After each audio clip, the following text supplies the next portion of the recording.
আমি সেনা সদরের পক্ষ থেকে আজকের এই প্রেস ব্রিফিং আসার জন্য আপনাদের সবাইকে অশেষ ধন্যবাদ জানাচ্ছি।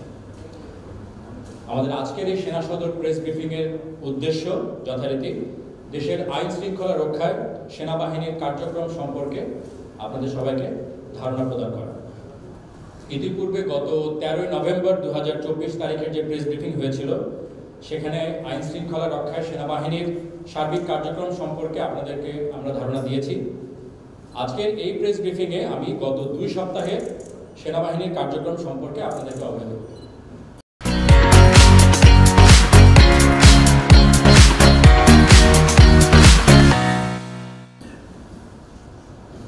দেশব্যাপী আইন শৃঙ্খলা রক্ষায় বাংলাদেশ সেনাবাহিনী সার্বিকভাবে যেসব দায়িত্বগুলো পালন করে যাচ্ছে সেগুলো হলো অনাকাঙ্ক্ষিত অরাজকতা প্রতিরোধ করা, দেশের সাম্প্রদায়িক সম্প্রীতি বজায় রাখা, বিদেশি কূটনীতিক ব্যক্তি এবং দূতাবাসগুলোর নিরাপত্তা নিশ্চিত করা, দেশের গুরুত্বপূর্ণ শিল্পাঞ্চলগুলোর নিরাপত্তা নিশ্চিত করা এবং কলকারখানাগুলোকে সচল রাখা, রাষ্ট্রের কেপিআই এবং গুরুত্বপূর্ণ সরকারি ও বেসরকারি স্থাপনাগুলোকে রক্ষা করা, মূল সড়কগুলোকে বাধামুক্ত রাখা, অবৈধ অস্ত্র ও গোলাবারুদ উদ্ধার করা, অবৈধ মাদকদ্রব্য উদ্ধার এবং মাদক ব্যবসায়ী ও মাদকের সাথে সংশ্লিষ্ট ব্যক্তিদের গ্রেফতার করা, বিভিন্ন চিহ্নিত অপরাধী ও নাশকতামূলক কাজের ইন্ধনদাতা এবং পরিকল্পনাকারীদের গ্রেফতার করা, পার্বত্য চট্টগ্রামে শান্তি শৃঙ্খলা বজায় রাখা,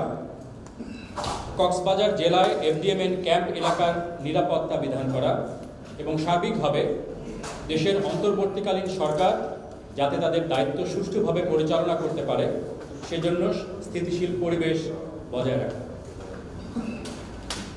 আমি এখন 13 নভেম্বর 2024 থেকে অদ্যাবধি সেনাবাহিনীর এই সকল বিভিন্ন কাজের সাথে সংশ্লিষ্ট পরিসংখ্যান আপনাদের সামনে তুলে ধরছি। আইন শৃঙ্খলা পরিস্থিতি নিয়ন্ত্রণে সেনাবাহিনী মোট 24টি অবৈধ অস্ত্র এবং 365 রাউন্ড গোলাবারুদ উদ্ধার করেছে। দেশের বিভিন্ন শিল্পাঞ্চলে 40টি অস্থিতিশীল পরিস্থিতি এবং 18টি সড়ক অবরোধ নিয়ন্ত্রণে সক্রিয় ভূমিকা রেখেছে এবং কারখানাগুলোকে চালু রাখার জন্য মালিক পক্ষ, শ্রমিক পক্ষ, সংশ্লিষ্ট মন্ত্রণালয়, বিজিএমইএ সহ সংশ্লিষ্ট সকলের সমন্বয়ে পদক্ষেপ গ্রহণ করেছে। শিল্পাঞ্চল ছাড়াও 63টি বিভিন্ন ধরনের বিশৃঙ্খল পরিস্থিতি নিয়ন্ত্রণ করা হয়েছে, যার মধ্যে শিক্ষা প্রতিষ্ঠান সংক্রান্ত ঘটনা ছিল 16টি, সরকারি সংস্থা বা অফিস সংক্রান্ত ছিল 1টি, রাজনৈতিক কোন্দল 6টি এবং অন্যান্য বিভিন্ন ধরনের ঘটনা ছিল 40টি।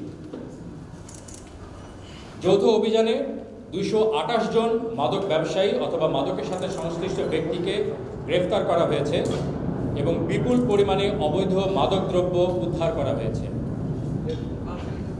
বিভিন্ন ধরনের অপরাধের সাথে সম্পৃক্ত মোট 1328 জনকে দেশের বিভিন্ন স্থান থেকে গ্রেফতার করা হয়েছে।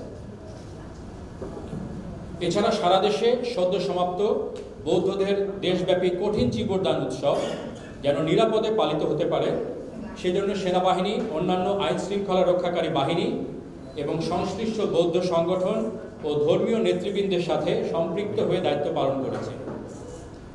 পার্বত্য চট্টগ্রাম সহ দেশব্যাপী মোট 444টি বৌদ্ধ বিহারে কোনো দুর্ঘটনা ছাড়াই কঠিন চিবরদান উৎসব পালিত হয়েছে।